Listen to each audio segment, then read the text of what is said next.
ශිෂ්‍යත්ව විභාගයට තව දින කිහිපයයි තියෙන්නේ. ඉතින් ශිෂ්‍යත්ව විභාගය ලියන දරුවන් වෙනුවෙන් පරිසරයේ ගැටලු 1000ක එකතුවක් නිර්මාණය කරලා තියෙන්නේ.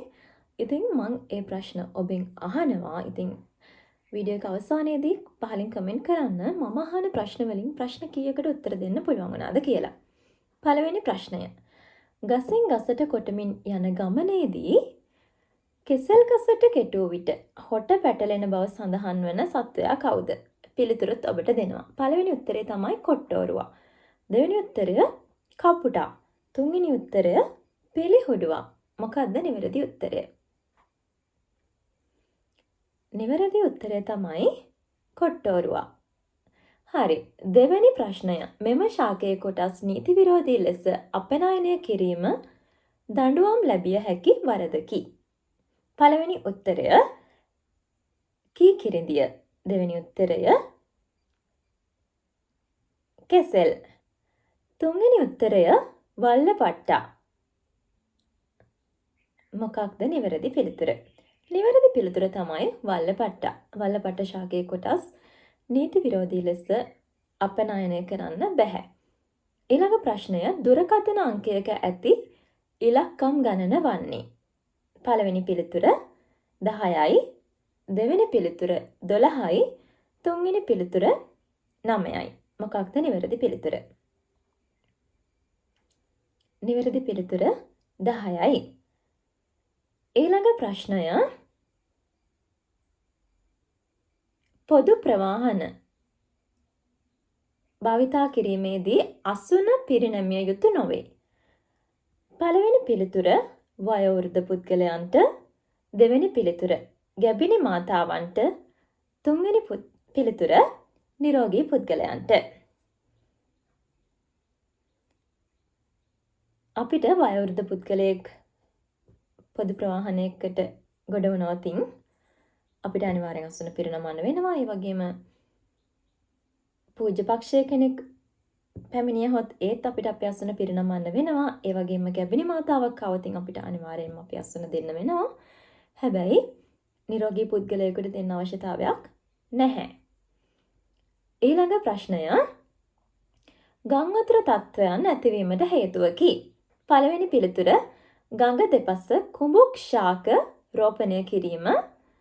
ඊළඟ පිළිතුර වගුරු බිම් ගොඩ කිරීම. ඊළඟ පිළිතුර ගඟට අපද්‍රව්‍ය දැමීම. ගම් අතර තත්ත්වයන් ඇතිවීමට වඩාත් බලපාන හේතුව තමයි වගුරු බිම් ගොඩ කිරීම. ඊළඟ ප්‍රශ්නය ළමා නිවාසයක හැදී වඩුණු කුසල් පසුගිය අවුරුද්දේ සරසවි වරම් ලැබුවේය. කුසල් යනු පළවෙනි පිළිතුර ආත්ම විශ්වාසයෙන් හා ආත්ම ධෛර්යයෙන් කටයුතු කරන පුද්ගලයෙකු නොවේ. දෙවෙනි පිළිතුර පෞද්ගලිකව සාර්ථක ජීවිතයක් ගත කරන පුද්ගලයෙකි. තුන්වෙනි පිළිතුර ආදර්ශයක් ජීවිතයට ගැනීමට තරම් සුදුසු පුද්ගලයෙකු නොවේ. අපිට පිළිතුර විදියට ගන්න වෙන්නේ පෞද්ගලිකව සාර්ථක ජීවිතයක් ගත කරන පුද්ගලයෙක් කියන එක. පළවෙනි පිළිතුරේ තියෙනවා ආත්ම විශ්වාසයෙන් හා ආත්ම ධෛර්යයෙන් කටයුතු කරන පුද්ගලයෙකු නොවේ කියලා. නමුත් ඒක වැරදි. ළමා නිවාසයක හැදී වඩන නම් ඒ වගේම සරසවි වරම් ලැබුවා නම් ඔහු ඊටමත් හොඳ ආත්ම විශ්වාසයකින් සහ ආත්ම ධෛර්යයකින් යුතු පුද්ගලයෙක්. ඒ වගේම එයා ආදර්ශයක් ජීවිතයට ගැනීමට තරම් සුදුසු පුද්ගලයෙක් නොවේ කියන එක වැරදි. මේ වගේ පුද්ගලයෙක්ගෙන් අපේ ජීවිතයට ගොඩක් ආදර්ශ ගන්න පුළුවන්. පිළිතුර තමයි පෞද්ගලිකව සාර්ථක ජීවිතයක් ගත කරන පුද්ගලයෙකි. ඊළඟ ප්‍රශ්නය වෙබ් පිටුවකට පිවිසීමට අපට අවශ්‍ය නොවේ.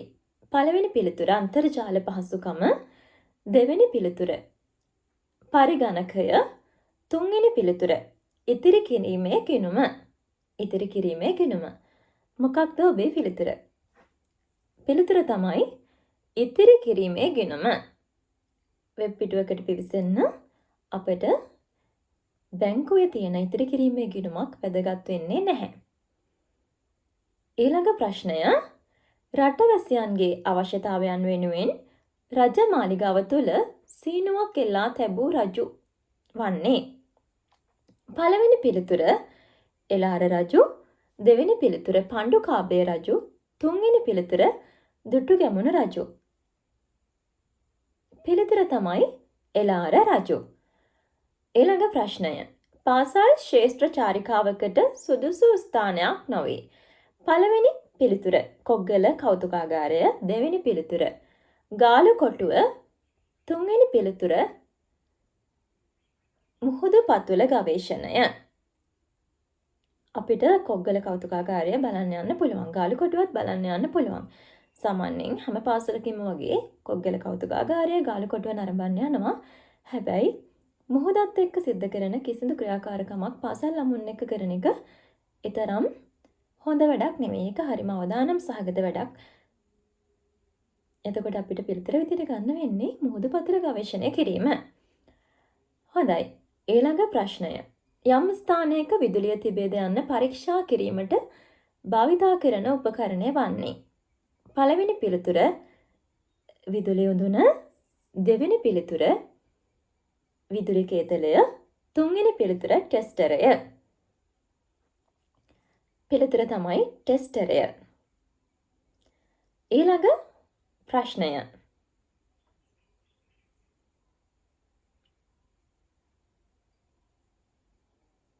කුඹුරක කොටසක් නොවේ. පළවෙනි පිළිතුර වක්කඩ, දෙවෙනි පිළිතුර සොරවුව, තුන්වෙනි පිළිතුර නියර. පිළිතුර විදියට අපිට ගන්න වෙන්නේ සොරවුව. මොකද සොරවුව කියන්නේ කුඹුරක කොටසක් නෙවෙයි, වැවක කොටසක්. ඊළඟ ප්‍රශ්නය. ඇටඹ යනු පළවෙනි උත්තරය පළතුරකි, දෙවෙනි උත්තරය එළවලුවකි, තුන්වෙනි උත්තරය ව්‍යංජනයකි. ඇටඹ කියන්නේ මොකක්ද? ඇටඹ කියන්නේ පළතුරක්. ඔබ අහලත් ඇති. හොඳයි. ඊළඟ ප්‍රශ්නය. යකඩ ඇණයක් ඇනුන පුද්ගලයෙකුට තම්බා පානය කිරීමට දීමට වඩාත් සුදුසු වන්නේ.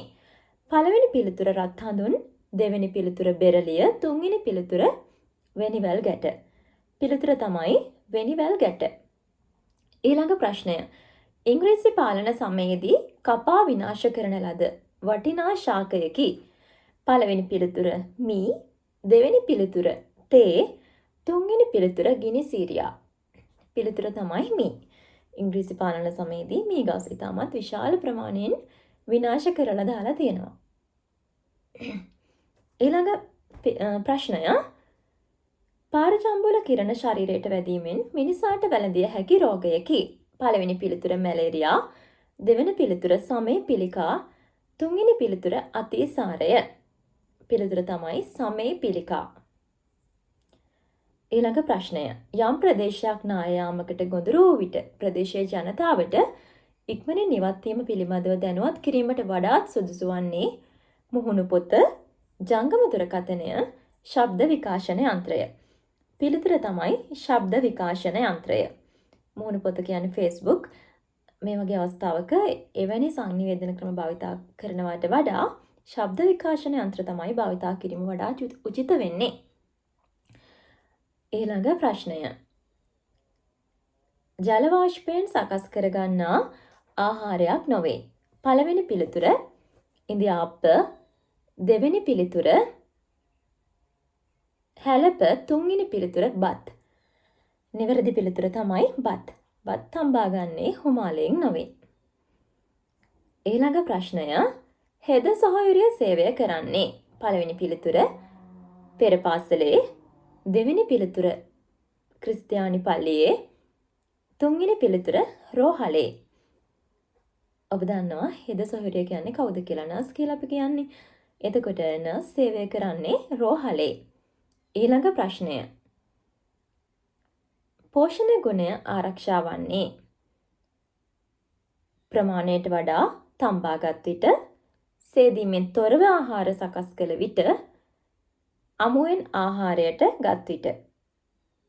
නිවැරදි පිළිතුර තමයි අමුවෙන් ආහාරයට ගත් විට. ඊළඟ ප්‍රශ්නය. පුරුදු පුහුණු කළ විට කතා කිරීමට හැකියාව ඇති සත්වයෙකු නොවේ. පළවෙනි පිළිතුර ගිරවා, දෙවෙනි පිළිතුර මයිනා, තුන්වෙනි පිළිතුර මොනරා.